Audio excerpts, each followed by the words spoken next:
For decades, when you think of investing genius, one name comes to mind: Warren Buffett.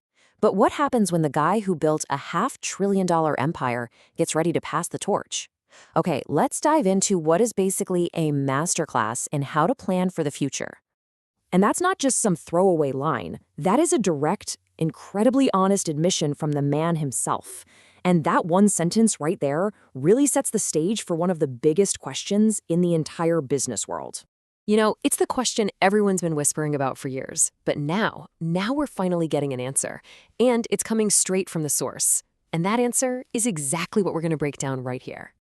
To really get a handle on the plan, we first have to understand the reality that Buffett himself has put right out there in the open for his shareholders, and really for all of us. This one number, it just says it all, doesn't it?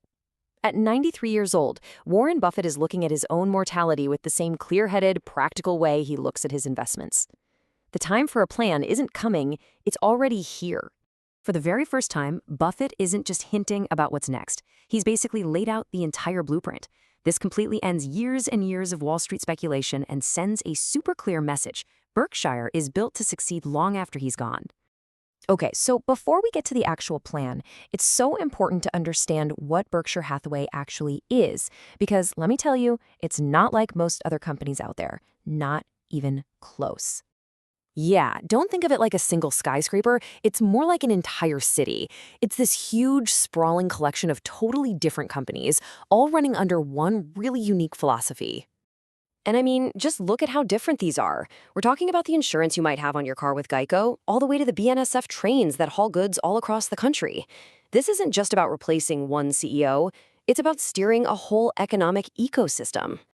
All right, this is the heart of it all, the who's next and the what's next. Buffett has made it crystal clear. This isn't about finding another Warren Buffett. That's impossible. It's about building a system that can thrive on its own. So the key here is how they're dividing up the job. First up, you've got Greg Abel as CEO. This guy is a total pro at operations. He turned Berkshire's energy business into an absolute powerhouse. He's the perfect guy to run the business empire.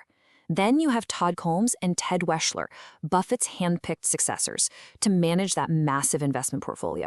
And finally, his son Howard steps into this really unique and special role. And this slide just lays it out perfectly. It shows the huge shift in thinking. We're moving away from the Oracle model, where one person does pretty much everything, to a specialized team model.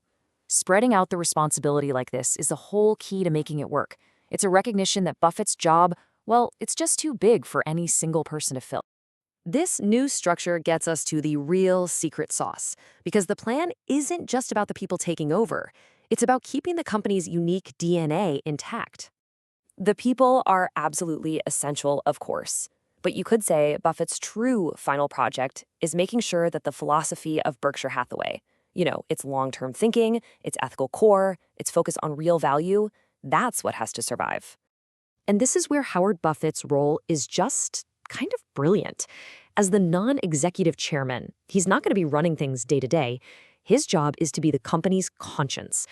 In a corporate world that's obsessed with next quarter's results, he's there to ask one simple question about any big decision.